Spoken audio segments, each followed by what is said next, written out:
Pag-uusapan natin kung paano malaman ang RAM ng Galaxy A12.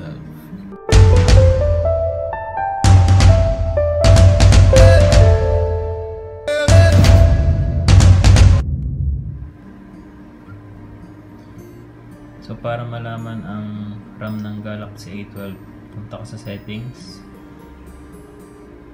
then device care, then memory.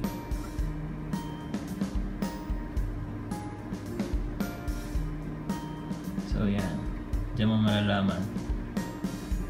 So yung total RAM ng A12 ay 4GB. So pwede mo siyang i-clean. Clean now.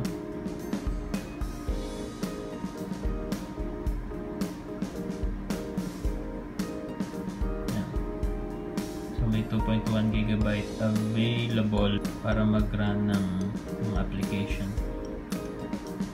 So mas maganda i-clean mo siya if may mabigat kang application na bubuksan para mas bumili siya.